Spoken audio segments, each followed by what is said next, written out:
నీ మూడు లోకాల ఆధిపత్యానికి స్వస్తి అంటే పూర్తయిపోతాం. అలాగే స్వస్తి జగత్రీ భువన శాసనకర్తకు ఇవాళ నుంచి మూడు లోకాలకి శాసనం చేసి నీ అధికారానికి స్వస్తి అయిపోతాం. పైకి ఒకటి లోపల ఒకటి, తన హృదయంతో చేస్తున్న ఆశీర్వచనం ఒకటి, ఇక ఇక్కడి నుంచి నీ పదవి పోతుంది. పైకి వినపడుతున్నది ఒకటి, బలిచక్రవర్తి సంతోషించాడు. ఎవరైనా యజ్ఞభృత్యజ్ఞకృత్యజ్ఞీ యజ్ఞభుక్యజ్ఞ సాధన యజ్ఞాంతకృత్యజ్ఞగుహ్యం అన్నమన్నాదయేవచ. ఆయనే యజ్ఞవరాహం. ఏ యజ్ఞము ఆయన యొక్క స్వరూపమో అటువంటి వాడు వామనమూర్తి రూపంలో బ్రాహ్మణ వేషంతో వటువుగా నడిచి వస్తూ ఉంటే అగ్నిహోత్రానికి ఓ లక్షణం ఉంటుంది. మహాత్ములు సభాప్రవేశం చేసిన అగ్నిశాలలోకి వెళ్ళినా యజ్ఞం చేస్తున్న చోటికి భగ్గున లేచి ప్రదక్షిణ పురస్సరంగా జ్వాల తిరుగుతుంది. అలా తిరిగింది అంటే వచ్చినవాడు మహాత్ముడని గుర్తు. కాబట్టి ఆ భగ్గున జ్వాల లేచి ప్రదక్షిణంగా తిరిగింది. బలిచక్రవర్తి గుర్తుపట్టాడు, వచ్చినవాడు సామాన్యుడు కాడు, బ్రహ్మచారి, చాలా గొప్పవాడు అనుకుని ఒడువా ఎవ్వరి వారవెవ్వడవు సంవాసస్థలం వెయ్యది ఎడకున్ నీ వరుదెంచుటన్ సఫలమయ్యన్ వంశమున్ జన్మమున్ కడు ధన్యాత్ముడనైతి ఈ మఖము యోగ్యం వయ్యే సుహృతంబులయ్య శిఖులున్ కళ్యాణమి కాలము. యజ్ఞ వైభవాన్ని ఆవిష్కరించారు ఆ పద్యంలో. ఒడువా పేరు తెలియదుగా, ఉపనయనం చేసుకున్న ఓ బ్రహ్మచారి, ఎవ్వరి వాడవు, ఎవరి పిల్లాడివయ్యా, ఎవ్వరి వాడవు వెయ్యడిది, ఎక్కడి నుంచి వచ్చావు, నువ్వు ఇక్కడికి రావడంలో సుహృతంబులయ్యే శిఖులు, ఈ అగ్నిహోత్రం ఎలా పైకి లేచి జ్వాలగా తిరిగిందో చూడు ప్రదక్షిణంగా.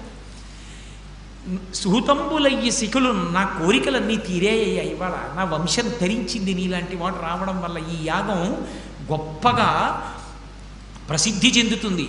కాబట్టి కళ్యాణమిక్కాలము, నువ్వు వచ్చినటువంటి ఈ కాలం పరమ మంగళప్రదమైంది.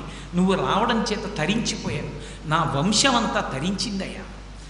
ఎంత మర్యాదతో మాట్లాడాడో చూడండి.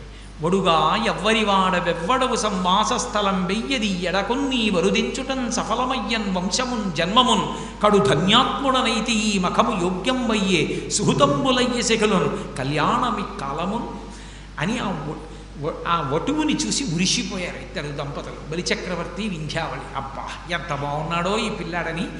వటువు చక్కగా సభలోకి వచ్చాడు, ఎంతో సంతోషించి, నాయనా నీకేం కావాలో అడగవయా, బ్రహ్మచారివి కదూ, భిక్ష అడగాలి నువ్వు, కాబట్టి నీకేం కావాలో చెప్పి ఇచ్చేస్తాను భిక్షగా.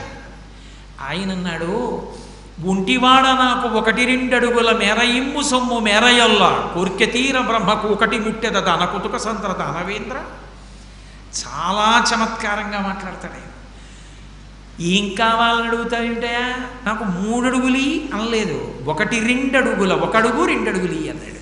2 అడుగులతో భూమి ఆకాశాలు కొలుస్తా, 3వ అడుగు నీ తల మీద పెడతా. నేను ఒంటివాడ, బ్రహ్మం ఒక్కటే ఉన్నది, ఇంకేం లేదు, అందుకని ఉన్నదొక్కటే, ఆ ఒక్కటే నేను. ఒంటివాడ నాకు 1-2 అడుగుల మెరయమ్ము సొమ్ము మెరయొల్ల, నాకేం కావాలయా, నాకేం అక్కర్లేదు, ఇచ్చానను చూపిస్తానేమిటో. మెరయొల్ల బ్రహ్మపూకటి ముట్టెదా, చూడండి ఇంకా నాకేం కావాలండి, మీరు అది ఇవ్వండి చాలు, నాకు బ్రహ్మాండం ఇచ్చినట్టే అంటే. పరమ సంతోషాన్ని వ్యక్తం చేసేటప్పుడు లోకంలో 2 చేతులు ఇలా పెడతారు, అబ్బా చాలండి ఇంతకన్నా ఏం కావాలండి అంటే. అలా అనేవాడు ఒక్కడే ఉన్నాడు, ఏదైనా ఇస్తేనే అందరు ఇలా అంటారు. సీతారాములు తన భుజాల మీద కూర్చుంటే ఇలా ఉండే వాహనం హనుమద్వాహనం ఒక్కటే. అందుకే మిగిలిన వాహనాలు ఏవి ఇలా పెట్టవు, హనుమద్వాహనం ఒక్కటే ఇలా ఉంటుంది. ఎందుకుంటుందో తెలుసా, ఇంకింతకన్నా నాకేం కావాలి, ఆ సీతారాములు ఇక్కడ కూర్చుంటే చాలు, అదొక్కటే ఇలా ఉంటుంది. ఎంతటి దాసాంజనేయుడో, ఎంతటి మహాభక్తుడో ఆయన వాహనం చెప్తుంది. అందుని ఇంతటి ఈ పిల్లవాడు ఏమీ తెలియని వాళ్ళ, ఒంటివాడ నాకు 1-2 అడుగుల మెరయిమ్ము సొమ్ము మెరయొల్ల పూర్కెతీర బ్రహ్మకూకటి ముట్టెద.